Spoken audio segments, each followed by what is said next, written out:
Hello students, welcome back to ND commerce classes. कैसे हो आप सब? मुझे आशा है कि आप सब अच्छे होंगे। तो आज हम कॉरपोरेट टैक्स की यूनिट 3 जो है उसको कंप्लीट कर लेंगे। ओके, तो चलिए शुरू करते हैं टाइम वेस्ट किए बिना। ओके, कॉरपोरेट टैक्स की यूनिट 3 में हमारा है असेसमेंट ऑफ चैरिटेबल और religious trust and educational institution and political parties. तो इन तीनों की ही असेसमेंट एक एक बार मतलब हर टाइम आई हुई है पेपर में। और इसके अलावा हमारा 3rd यूनिट में नॉन रेजिडेंट असेसी जो है उनसे रिलेटेड क्वेश्चन भी आ जाता है, बट एक क्वेश्चन तो यहाँ से ज़रूर आता है और सेकंड क्वेश्चन चाहे कहीं से भी आए तो हमने एक क्वेश्चन तो कंप्लीट करना ही है 16 मार्क्स का, तो वो आज हम कंप्लीट कर लेंगे। सो असेसमेंट ऑफ पॉलिटिकल पार्टी की टैक्स असेसमेंट हम कैसे करेंगे? सबसे पहले पॉलिटिकल पार्टी की जो टैक्स असेसमेंट है वो सेक्शन 13A के अंडर आती है। इनकम टैक्स एक्ट 1961 के सेक्शन 13A के अंदर जो है टैक्स प्रोविजंस आते हैं पॉलिटिकल पार्टी से related. Political party for the purpose of section 13A means a political party which is registered under section 29A of the Representation of People Act 1951। वैसे तो ये इनकम टैक्स एक्ट 1961 में 13A section के under आता है, but इसमें वो political party include होगी जिनका रजिस्ट्रेशन हो चुका है, जो रजिस्टर्ड है इस एक्ट के अंदर RPA 1951 के अंदर सेक्शन 29 के। ठीक है, ओके। सो मेन चीज़ एक तो ये थी और एक ये थी। उसके बाद देखो हमारा क्वेश्चन ये राइज होता है, do political parties pay any tax? क्या पॉलिटिकल पार्टी को कोई टैक्स पे करना होता है? Political parties in India are eligible for 100% tax exemption on all income sources. यानी पॉलिटिकल पार्टी जो है कोई भी इनकम सोर्स है, चाहे फिर वो हाउस प्रॉपर्टी से उसको इनकम हुई है, कैपिटल गेन से इनकम हुई है, या फिर अदर सोर्सेज से उसको इनकम हुई है, तो उस इनकम पे उसको 100% टैक्स एग्जम्पशन मिलता है। इसका मतलब कि उनको टैक्स पे नहीं करना पड़ता। पॉलिटिकल पार्टी कोई भी कमर्शियल एक्टिविटी नहीं करती, मतलब ऐसी एक्टिविटी नहीं करती जिससे कि उसको इनकम हो। तो फिर उसके पास पैसा कहाँ से है? उसके पास पैसा आता है वॉलेंट्री कंट्रीब्यूशन, यानी कोई चंदे से उसको चंदा वगैरह दे जाते हैं पॉलिटिकल पार्टी को, तो उनसे होती है उनकी इनकम। तो अगर वो कमर्शियल एक्टिविटी करती तो वो सही नहीं होता, इसलिए कमर्शियल एक्टिविटी जो है बैन होती है पॉलिटिकल पार्टी के लिए, और उनको जो चंदे वगैरह से इनकम होती है वही वो एक्सेप्ट करती है, और उसी जो ये चंदे की इनकम होती है इस पर कोई भी टैक्स नहीं लगता, यानी टैक्स एग्जम्पशन होता है, फ्री होती है, tax free. Conditions of section 30A applicability, ये जो है पॉलिटिकल पार्टी का ही था ना ये वाला सेक्शन, तो ये कहाँ कहाँ अप्लाई होता है?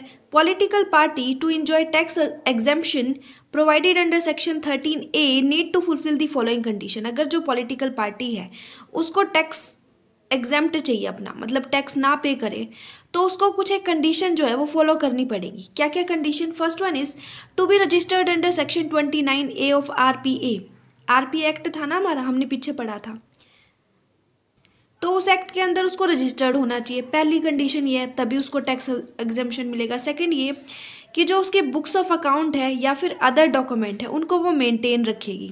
ठीक है, अपने बुक्स ऑफ अकाउंट या अदर जो भी डॉक्यूमेंट है पॉलिटिकल पार्टी के, तो उनको वो मेंटेन रखेगी, ताकि जो असेसिंग ऑफिसर है वो उसकी इनकम में जो भी मतलब कुछ भी कैलकुलेशन करना चाहे तो वो मतलब कर सके। असेसिंग ऑफिसर के लिए वो सब इजी हो जाए इनकम को डिड्यूस करना। ओके, नेक्स्ट वन इज कि अगर तो उसको डोनेशन 20,000 से ज़्यादा का मिल जाता है, कम का मिलता है तो कोई दिक्कत नहीं, लेकिन अगर 20,000 से ज़्यादा की अमाउंट उसको डोनेशन के रूप में मिलती है तो उस बंदे या फिर वो जो कंपनी जिसने उसको डोनेशन दिया उसका नेम, एड्रेस वगैरह सब कुछ जो है वो रिकॉर्ड रखेगी, उन सब का रिकॉर्ड। तो ये नेक्स्ट कंडीशन है। उसके बाद फोर्थ कंडीशन है कि बुक्स ऑफ अकाउंट का टाइम टू टाइम ऑडिट कराती है, अगर वो CA के पास, चार्टर्ड अकाउंटेंट के पास, तो भी वो अप्लीकेबल होगी सेक्शन 30A के अंदर टैक्स एग्जेम्पशन के लिए। नेक्स्ट है रिपोर्ट इज सबमिटेड इलेक्ट्रॉनिकली, और अपनी जो भी ये उसने जो कुछ रखा है, अपनी बुक्स ऑफ अकाउंट को मेंटेन रखा है, इनकी ऑडिटिंग कराई है और अदर जो भी डॉक्यूमेंट है उन सब की जो रिपोर्ट है वो इलेक्ट्रॉनिकली सबमिट कराएगी। ठीक है, इलेक्ट्रॉनिकली फॉर्म में, जैसे बोलते हैं ना ऑनलाइन फॉर्म में, तो वैसे। डोनेशन अगर 2,000 से ज़्यादा है तो वो कैसे रिसीव करेगी? कैश की फॉर्म में रिसीव नहीं करेगी, बल्कि चेक की फॉर्म में रिसीव करेगी। चेक जो होता है, check. They are required to furnish their return of income in ITR 7। और जो पॉलिटिकल पार्टी होती है उनके लिए एक मेन चीज़ ये होती है कि उनको अपनी जो रिटर्न है ना, ITR जो रिटर्न है हमने पढ़ी होगी इनकम टैक्स में, तो ITR 7 के अंडर उनको अपनी रिटर्न जो है वो पे करनी होगी। इसके अलावा उनको क्या क्या इन्फॉर्मेशन फिल करनी होगी, बैलेंस शीट में वो ब्रॉड इन्फॉर्मेशन डालेगी सोर्स ऑफ फंड्स के रिगार्डिंग कि कहाँ कहाँ से उनको अपने ये फंड्स मिले हैं, और इनकम एंड एक्सपेंडिचर अकाउंट बनाएगी वो, जिसमें अपनी इनकम उसको फीस के रूप में मिली है, ग्रांट के रूप में मिली है, क्या क्या एक्सपेंडिचर हुए हैं वो सारी चीज़ें लिखेंगी। कॉन्ट्रीब्यूशन रिपोर्ट जिसमें कि वो लिखेंगी सारी डिटेल्स डोनर्स की जिन्होंने उनको उधार दिया है। जब 20,000 से ज़्यादा होगा डोनेशन, तो मैंने बोला था ना कि भाई वो सारा उनका नेम एड्रेस रखेगी, तो वो यहाँ लिखेगी कंट्रीब्यूशन रिपोर्ट में। तो ये हमारा पॉलिटिकल पार्टी का था, बड़ा इजी सा था और मैंने इसको छोटा करके लिखने की कोशिश करी है, लेकिन आपको इसको ब्रीफली एक्सप्लेन करना है, ठीक है। तो ये कंप्लीट हो गया। नेक्स्ट अब हम कर लेते हैं असेसमेंट ऑफ चैरिटेबल और religious trust. Assessment of charitable और रिलीजियस ट्रस्ट। ट्रस्ट क्या होता है? अ ट्रस्ट सेटअप चैरिटेबल और रिलीजियस ट्रस्ट क्या होता है? एक ऐसा ट्रस्ट जो कि चैरिटेबल या फिर रिलीजियस पर्पस के लिए बनाया गया हो और कमर्शियल पर्पस के लिए ना बनाया गया हो, यानी जिसका मेन मोटिव क्या हो, दान धर्म करना जिसका मेन मोटिव हो, धार्मिक चीज़ों से रिलेटेड हो, है ना, चैरिटी करना जिसका मेन मोटिव हो, प्रॉफिट अर्न करना मेन मोटिव नहीं होना चाहिए, कमर्शियल पर्पस नहीं होना चाहिए, तो वो होता है चैरिटेबल और रिलीजियस ट्रस्ट। अब 2 मार्क्स में आ जाता है कई बार कि what do you mean by charitable purpose. Charitable purpose क्या है? सेक्शन 2 सबसेक्शन 15 के according charitable purpose includes relief of the poor, गरीबों की हेल्प करना, एजुकेशन प्रोवाइड कराना, मेडिकल रिलीफ से रिलेटेड उनको हेल्प करना, प्रिजर्वेशन ऑफ एनवायरनमेंट, एनवायरनमेंट की प्रिजर्वेशन करना कि भाई पर्यावरण जो है वो हमारा अच्छा रहे, प्रिजर्वेशन ऑफ मॉन्यूमेंट जो हमारे संग्रहालय है, प्लेसेस ऑफ हिस्टोरिकल इंटरेस्ट और मतलब जैसे जो हमारी धरोहर है तो उनका संरक्षण, उनको प्रिजर्व करना, ये सारी चीज़ें आपकी चैरिटेबल पर्पस में आ जाती है, ठीक है। ओके, नेक्स्ट है exemption of tax on assets related to charitable trust. Charitable trust के से रिलेटेड जो एसेट्स होती है, तो कौन कौन सी एसेट्स होती है जिन पे टैक्स की एग्जम्पशन मिलती है, और ऐसी एसेट्स भी होती है जिन पे टैक्स मतलब पे करना होता है, ठीक है। तो पहले एग्जम्पशन वाली देख लेते हैं। First one is assets religious purpose के लिए अगर यूज़ की जा रही है इंडिया में, तो फिर उन पे जो है टैक्स एग्जेम्प्ट रहेगा, मतलब टैक्स नहीं पे करना पड़ेगा। इंटरनेशनल लेवल की कोई ट्रस्ट है लेकिन उसका इंडिया में कोई इंटरेस्ट है, मतलब हित है, इंडिया की भलाई के लिए वो अगर कुछ काम कर रही है तो उससे इनकम हो रही है, which is applied outside India for works of international welfare, लेकिन जो है आउटसाइड इंडिया अप्लाई करी गई है उससे रिलेटेड जो इनकम है, लेकिन उससे जो फ़ायदा है वो इंडिया वालों को अगर हो रहा है तो फिर वो उस पर टैक्स नहीं लगेगा, एग्जेम्पशन ऑफ टैक्स हो जाएगा।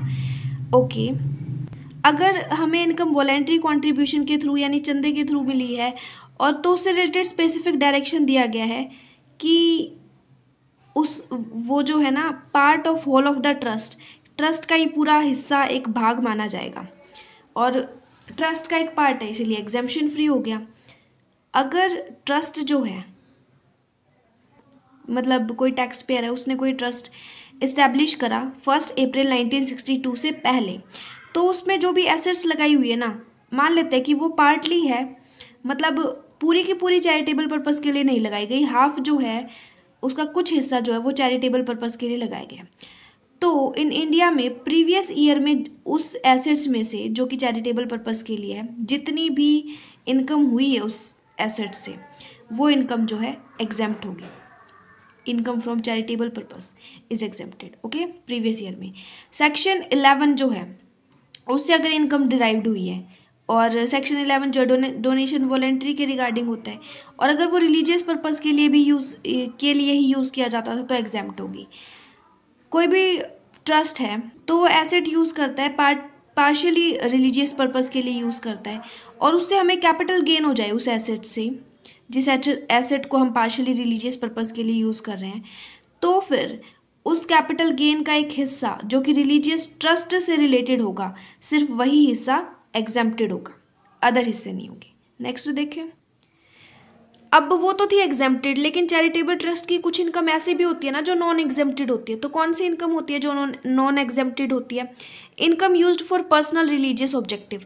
रिलीजियस ऑब्जेक्टिव तो है, लेकिन पर्सनल रिलीजियस ऑब्जेक्टिव के लिए अगर हम कोई चीज़ यूज़ कर रहे हैं और उससे इनकम अगर हो रही है तो वो नॉन एग्जेम्प्टेड होगी, उस पर टैक्स आपको पे करना ही होगा। और ट्रस्ट अगर 1 अप्रैल 1962 के 1 अप्रैल 1962 के बाद अगर वो बनाई गई है, इस्टेब्लिश करी गई है, एंड और उसको इस्टेब्लिश जो है एक पर्टिकुलर कास्ट, एक स्पेसिफिक कास्ट या फिर कोई रिलीजन है उसके प्रमोशन के लिए किया गया है ना। मतलब ऐसा नहीं है कि सर्वधर्म नहीं है, बस एक स्पेशल कोई धर्म या स्पेशल कोई कास्ट है तो उस पर्टिकुलर कास्ट के प्रमोशन के लिए अगर उस ट्रस्ट को इस्टेब्लिश किया गया है, ये दोनों चीज़ें अगर हैं तो उस पर जो इनकम होगी वो एग्जेम्प्टेड नहीं होगी, उस पर आपको टैक्स पे करना होगा। ट्रस्ट इस्टेब्लिश्ड आफ्टर 31 मार्च 1962।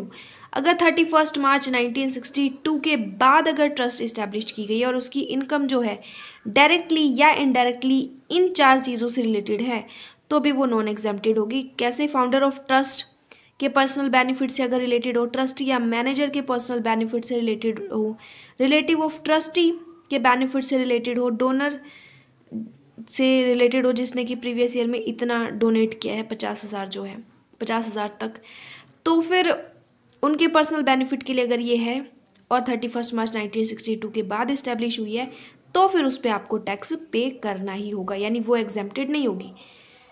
अब जो ये रिलेटिव ऑफ ट्रस्टी है ये भी पूछ लेते हैं कि ट्रस्टी का रिलेटिव कौन होगा, तो वो ट्रस्टी के वाइफ हो सकती है ना, उसके बच्चे या फिर फ्रेंड्स वगैरह, तो उनके भाई बंधु, ये सारी चीज़ें इसमें इंक्लूड हो जाएंगी।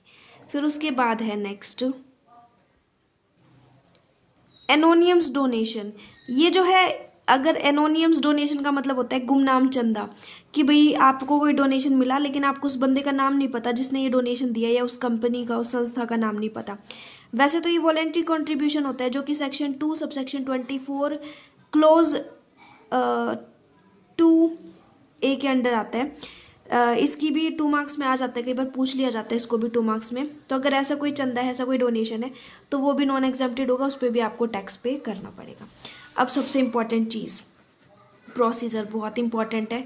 तो procedure for registration of charitable of religious trust या जो भी चैरिटेबल ट्रस्ट है तो उसकी रजिस्ट्रेशन की प्रोसीजर क्या होगी?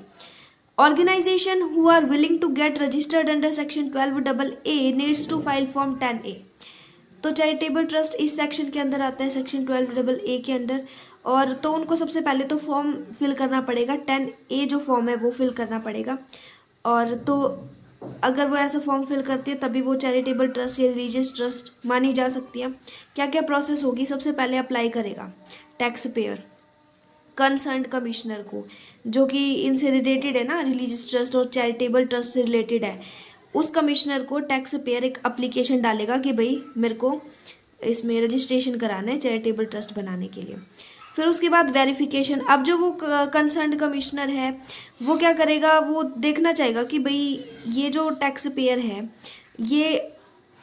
ये बनने के काबिल है या नहीं, चैरिटेबल और रिलीजियस ट्रस्ट बनाने के काबिल है या नहीं। तो वो उससे रिलेटेड इन्फॉर्मेशन मांगेगा, फॉर्म वगैरह मांगेगा, ताकि वो देख सके कि ये ट्रस्ट जो है वो एक्चुअली एग्जिस्टेंस कर रही है या नहीं कर रही। हो सकता है ट्रस्ट के नाम पे कुछ और धंधा चल रहा हो, है ना। फिर उसके बाद पासिंग एन ऑर्डर, इन्फॉर्मेशन मांग ली, फॉर्म्स वगैरह देख लिए, फिर वो एक ऑर्डर पास करेगा। या तो उसे यकीन हो गया कि हाँ भाई ये ट्रस्ट बनने के काबिल है, एग्जिस्टेंस में है, जेन्युइन है, तो फिर वो रजिस्ट्रेशन के लिए ऑर्डर पास कर देगा। और अगर ये लगेगा कि जेन्युइन नहीं है तो फिर रिजेक्शन के लिए ऑर्डर पास कर देगा, मतलब दोनों में से किसी एक चीज़ के लिए ऑर्डर पास करेगा। Sending the copy of the order, order pass करने के बाद उसकी जो कॉपी है वो किसके पास भेज देगा? टैक्स पेयर के पास। Within 6 month of receipt of application, application जब उसको मिली है उसके 6 महीने के अंदर अंदर वो टैक्स पेयर के पास भेज देगा copy. And cancellation of registration, ये उस केस में होगा जब उसने रिजेक्शन जो है उसको चुना है, मतलब अगर कमिश्नर जो है कंसर्न कमिश्नर उसने रिजेक्शन को चुना है तब वो कैंसिलेशन ऑफ रजिस्ट्रेशन भरेगा। लेकिन मान लो अगर उसने रजिस्ट्रेशन को चुना है कि भाई रजिस्टर हो गया आपका, तो भी अगर उसको बाद में कभी कुछ ऐसा पता चलता है कि भाई ये जेन्युइन नहीं है, पहले नहीं पता चला बाद में पता चलता है, तो भी वो रजिस्ट्रेशन के कैंसिलेशन का ऑर्डर निकाल सकता है। So this is the process which is most important. उसके बाद लास्ट टॉपिक हम कर लेते हैं assessment of educational institution. assessment of educational institution, income of the educational institution who has not registered under section 12AA of shall exempt under section 1023C of the act on the fulfillment on certain condition। ये हमने पढ़ा था ना कि जो charitable trust है वो तो इसके अंडर रजिस्टर होते हैं, लेकिन जो इसके अंडर रजिस्टर नहीं हो पाते तो वो कौन से होते हैं? एजुकेशनल इंस्टीट्यूशन होते हैं जो कि इस सेक्शन के अंदर रजिस्टर होते हैं, सेक्शन 10 सबसेक्शन 23C के अंडर। ठीक है, तो कौन कौन सी एजुकेशनल इंस्टीट्यूशन इसके अंदर आ जाएंगी? तो ये आ जाएंगी whose object is only to import education, जिसका इम्पार्ट एजुकेशन सॉरी, जिनका मेन ऑब्जेक्ट क्या हो? सिर्फ और सिर्फ एजुकेशन प्रोवाइड करना, not to earn any kind of profit earn करना उनका मोटिव नहीं होना चाहिए। And second, which receive finance mainly from government, और जिनको फाइनेंस गवर्नमेंट से ही मिलता है। तो उन एजुकेशनल इंस्टीट्यूशन को जो भी कुछ भी इनकम मिलेगी, कुछ भी फाइनेंस मिलेगा, तो उस पर उनको टैक्स पे नहीं करना पड़ेगा, टैक्स एग्जेम्प्ट हो जाएगा। ठीक है, जिनका मेन मोटिव सिर्फ पढ़ाना हो, एजुकेशन प्रोवाइड करना हो, प्रॉफिट अर्न करना ना हो, और जिनको फाइनेंस कहाँ से मिल रहा है? गवर्नमेंट से मिल रहा है। Summary of the section 10 subsection 23C act in respect of exemption is given below. क्या क्या चीज़ें इंक्लूड होगी? वो सारी चीज़ें इसमें। तो फर्स्ट है institution whose annual receipt doesn't exceed ₹5 crore, जिसकी एनुअल रिसिप्ट जो है 5 करोड़ से ज़्यादा नहीं होनी चाहिए, मतलब सालाना उसको 5 करोड़ तक ही मिल रहे हैं जिस इंस्टीट्यूशन को, तो वो इस सेक्शन के अंडर आती है। अच्छा, इसमें कौन कौन सी आएंगी? First one is educational purpose होना चाहिए उनका, और प्रॉफिट पर्पज़ उनका नहीं होना चाहिए, not existing for the purpose of profit, और annual receive less than 5 crore होनी चाहिए। तो ये फर्स्ट कंडीशन होगी। सेकंड, अदर यूनिवर्सिटी और एजुकेशनल इंस्टीट्यूशन जो कि सेक्शन 10 सबसेक्शन 23C और 6VI जो है इसके अंडर आती है। तो फर्स्ट तो वही कि एजुकेशनल पर्पज़ होना चाहिए, सेकंड वही प्रॉफिट पर्पज़ नहीं होना चाहिए, एंड थर्ड क्या? जिसकी 5 करोड़ से ज़्यादा रिसिप्ट उसको सालाना मिलती हो। नेक्स्ट देखिए, it is approved by the principal commissioner और कमिश्नर, या तो वो प्रिंसिपल कमिश्नर मतलब मेन जो कमिश्नर होता है, या फिर कमिश्नर के द्वारा अप्रूव्ड हो। तो क्या क्या कंडीशन होगी एग्जेम्पशन की? Income of the institutions shall apply wholly and exclusively to the object for which is it established. इसका मतलब ये है कि इस इंस्टीट्यूशन की जो इनकम होगी ना, वो तभी एग्जेम्प्टेड होगी जब वो जिस ऑब्जेक्ट के लिए यानी जिस उद्देश्य के लिए वो बनाई गई है ना, उसी के लिए वो चलाई जा रही हो। मतलब ऐसा नहीं है कि पैसे तो हमने ले लिए कि भाई हमने एजुकेशन इंस्टीट्यूशन खोलना है और चला रहे हैं कुछ और ही, तो ऐसा नहीं होना चाहिए। एंड नेक्स्ट है सेक्शन 11 सबसेक्शन 5, इन्वेस्ट और deposited fund in the form of specified in this section, कि इस सेक्शन में जहाँ पे बोला गया है ना, हमने वहीं इन्वेस्ट या डिपॉजिट करना है, कहीं और इन्वेस्ट या डिपॉजिट नहीं करना है, मतलब उसी पर्पज़ के लिए इन्वेस्ट करा जाना चाहिए, इसका मतलब ये है। और 15% of its income is accumulated, so accumulation period less than 5 years. मतलब अगर इनकम जो है वो 15% से ज़्यादा एक्यूमुलेटेड करी गई है तो उसका एक्यूमुलेशन पीरियड जो है वो 5 साल से कम का होना चाहिए। अगर ये 2-3 कंडीशन अगर ये फुलफिल कर रही है तो, और वो प्रिंसिपल कमिश्नर के द्वारा अप्रूव्ड है, तो फिर वो एग्जेम्प्टेड होगी, उस पर टैक्स पे नहीं करना पड़ेगा। अदर प्रोविजंस क्या क्या हैं, चलो ये भी देख लेते हैं। अगर एक टैक्स पेयर एग्जेम्पशन चाहता है टैक्स से, तो उसको एप्लीकेशन डालनी पड़ेगी, ठीक है।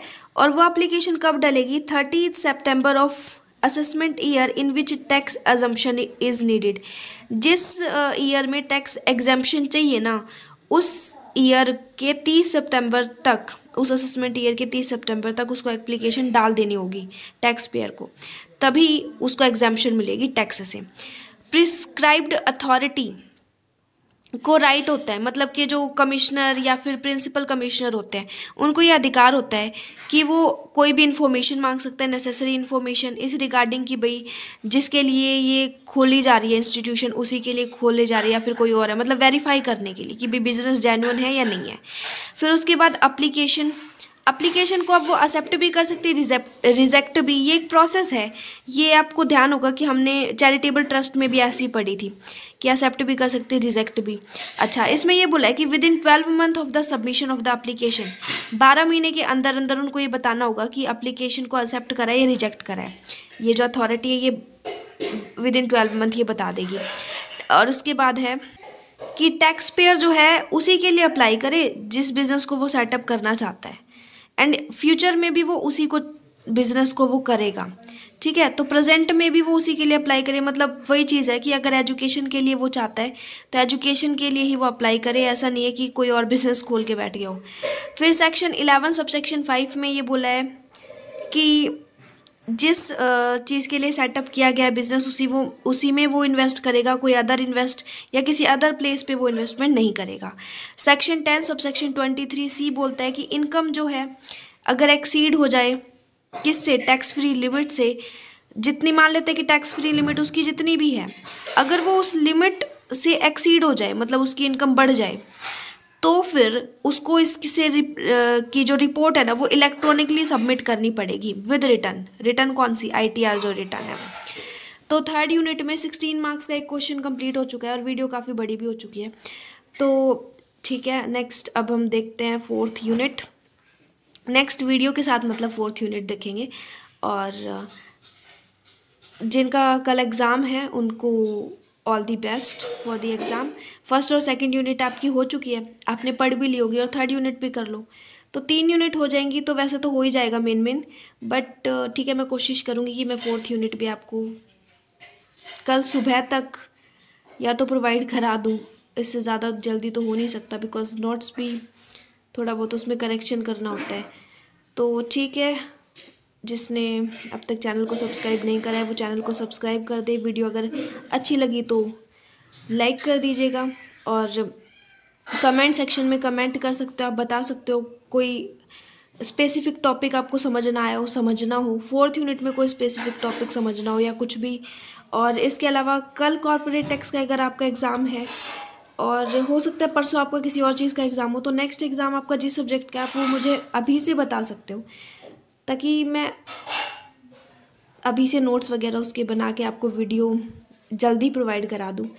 अदरवाइज़ फिर एकदम से सारी यूनिट्स की वीडियो प्रोवाइड कराना थोड़ा सा डिफ़िकल्ट हो जाता है।